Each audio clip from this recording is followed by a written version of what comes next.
Dans cette vidéo, nous allons étudier le filtre passe-bas du premier ordre. En fait, à travers l'étude de ce filtre, il s'agit de se familiariser avec l'étude des filtres en général. Je vous rappelle que pour bien utiliser cette vidéo, il est important de prendre des notes, de se servir de ces notes ensuite pour reconstruire un cours, une fiche de cours qui va être adaptée à votre personnalité et aussi éventuellement à votre niveau. Donc cette fiche ou ce cours pourra changer en fonction de vos progrès. Le niveau de difficulté abordé correspond au niveau de la licence pour un élève de niveau correct.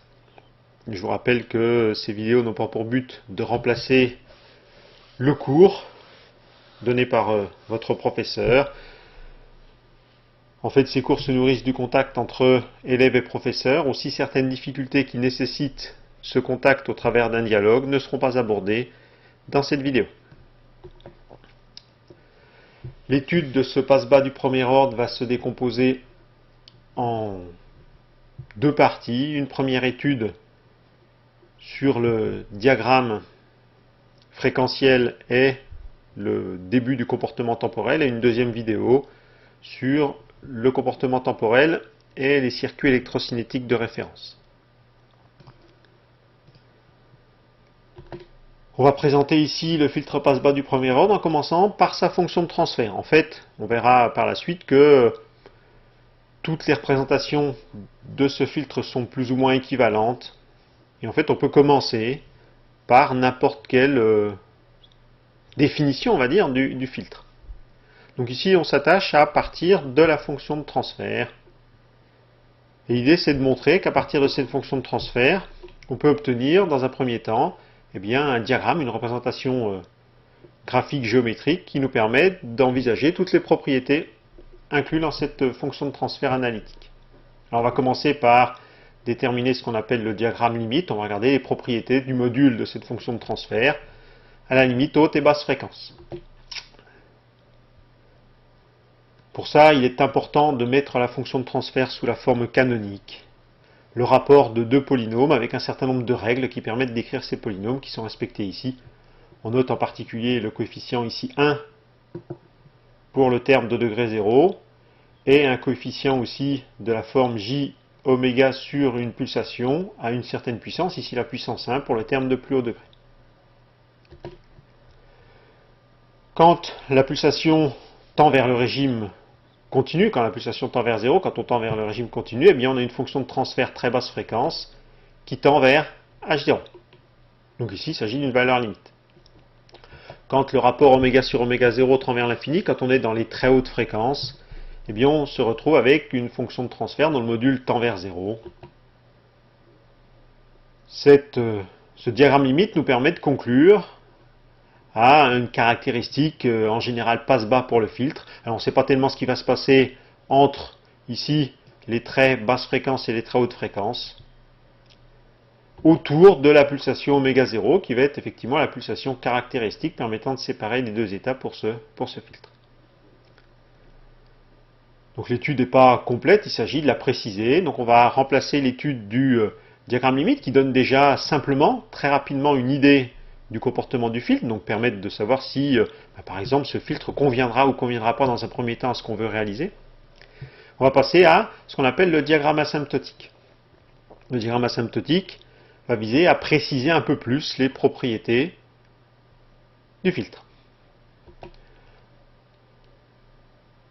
À cause de la formulation de la fonction de transfert, fraction de deux polynômes, on a intérêt à utiliser ici la représentation de Bode, à savoir le tracé du log du module de h. Alors, on peut avoir un petit problème de dimension, on en reparlera par la suite, en fonction du log de la pulsation sur une pulsation caractéristique. Ici, la fonction de transfert nous invite à utiliser oméga 0 comme pulsation caractéristique. Le 20 permet d'avoir deux propriétés. On a déjà un facteur 2 fois 10. Le facteur 2 fait intervenir en fait le log du module au carré, ce qui fait intervenir directement des notions de puissance. Et le facteur 10 a pour but tout simplement de dilater l'échelle pour un temps où les ordinateurs n'étaient pas des choses tout à fait communes. Pour oméga inférieur à oméga 0, en fait, on va chercher ici à à remplacer la fonction de transfert par un monôme. Donc il s'agit, pour chaque polynôme numérateur et dénominateur, de trouver un domaine de pulsation pour lequel un des termes a un module plus grand que les autres. Donc en particulier, ici, si oméga est plus petit que oméga 0, le module de j oméga sur oméga 0 va être plus petit que 1. Donc on va tout simplement enlever, il ne s'agit pas de négliger, il s'agit vraiment d'enlever ici tous les termes du numérateur dont le module est inférieur au module maximum. Pour le numérateur ici, il n'y a pas de souci puisqu'on a seulement un terme à J. Donc on va se retrouver ici avec une fonction de transfert basse fréquence, asymptotique, qui est égale à H0. Et on va la tracer dans tout le domaine.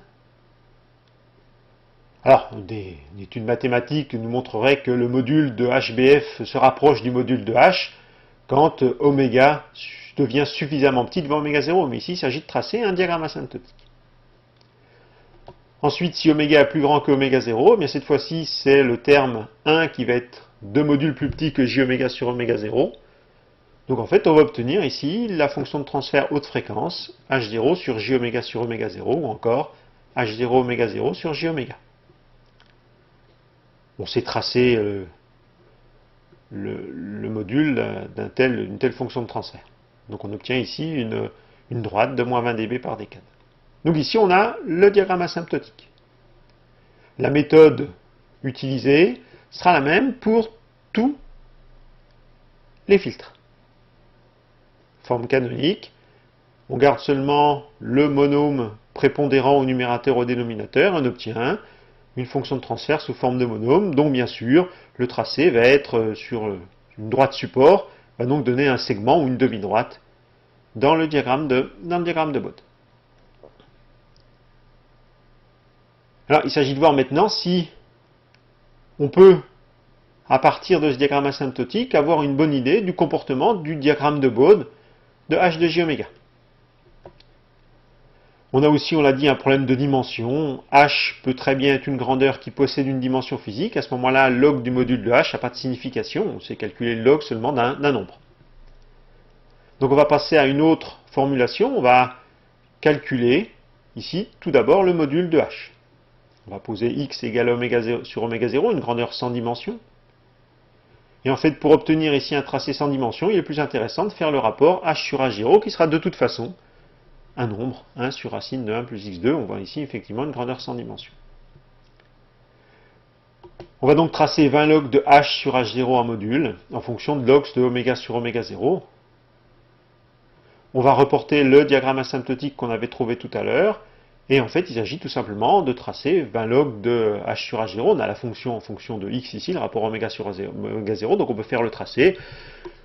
On s'aperçoit que le tracé du module de h sur h0 colle de manière très importante au diagramme asymptotique tracé précédemment, la différence la plus grande se retrouvant pour x égale à 1, on a un écart ici de 3 dB, c'est-à-dire un rapport h sur h0 qui va être égal à 1 sur racine de 2. On note que oméga 0 est aussi ce qu'on appelle la fréquence de coupure à moins 3 dB, puisqu'on a ici un filtre passe bas. En dessous de oméga 0, on est au-dessus de la ligne moins 3 dB. Donc on est dans la bande passante à moins 3 dB du filtre, et là on est dans la bande coupante à moins 3 dB du filtre. Donc oméga 0, c'est la pulsation pour laquelle l'écart entre le diagramme asymptotique et le diagramme de Bode de H est le plus grand. C'est aussi la fréquence de coupure à moins 3 dB, et on s'aperçoit que c'est aussi le point d'intersection des asymptotes haute et basse fréquence. Donc oméga 0 a 3 rôles qui correspondent en fait à 3 définitions différentes. Pour le passe-bas du premier ordre, ces 3 pulsations sont confondues, mais il est clair que pour d'autres filtres, ces 3 pulsations pourront être différentes. Écart maximum avec le diagramme asymptotique, fréquence de coupure à moins 3 dB, et intersection des asymptotes haute et basse fréquence. Ici, on peut conclure que dans le cas du passe-bas du premier ordre, le diagramme asymptotique suffit à caractériser le filtre. Il n'est donc pas nécessaire de tracer le diagramme de Bode d'un passe-bas du premier ordre. Son diagramme asymptotique est suffisant. Si on s'intéresse maintenant au diagramme en phase, on va tracer le diagramme asymptotique. Alors on va considérer que H0 est positif. Ce qui va permettre d'avoir, eh bien, pour oméga plus petit que oméga 0, la fonction de transfert basse fréquence qui est un réel positif. On va prendre ici un module de, une phase de 0. Ensuite, en haute fréquence, on a une fonction de transfert haute fréquence qui est un imaginaire négatif.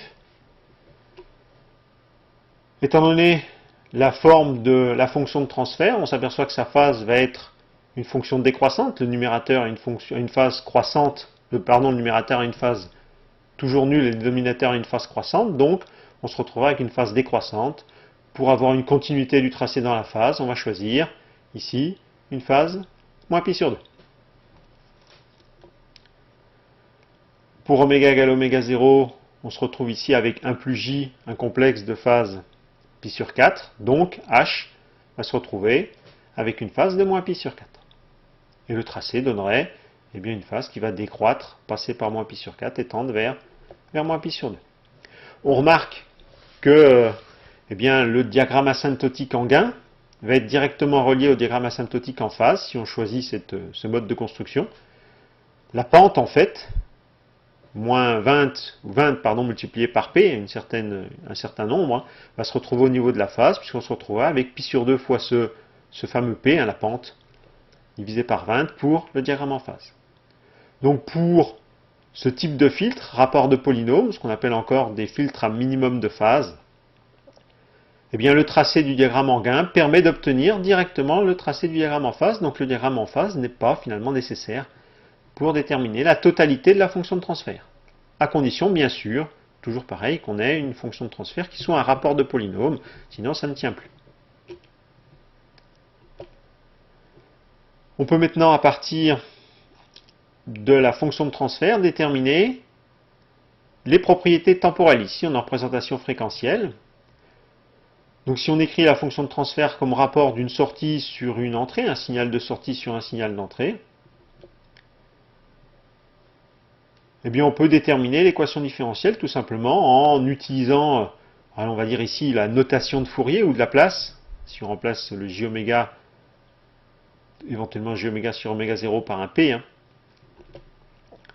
Il s'agit tout simplement pour passer de la fonction de transfert, donc de l'équation algébrique à l'équation différentielle, de remplacer la multiplication j oméga par l'opérateur dérivé. Et bien sûr, toutes les fonctions ici fréquentielles par des fonctions temporelles. Donc s de j oméga va devenir s de t, le signal dans le temps. Le facteur j oméga va devenir l'opérateur dérivé par rapport au temps, 2 petit s de t. Et ici, on obtient le e de t, fois h0. Alors, en général, on remplace ici le paramètre oméga 0, qui est une pulsation, donc bien adapté à la représentation fréquentielle, par un paramètre, ici tau égale 1 sur oméga 0, qui va être un temps et bien adapté à la représentation temporelle. Ce n'est pas une nécessité, mais ça permet effectivement d'avoir des grandeurs caractéristiques qui sont directement dans la bonne dimension. Ici, une dimension en pulsation ou en fréquence, ici, une dimension en temps. On a donc ici l'équation différentielle de tous les filtres passe-bas du premier ordre.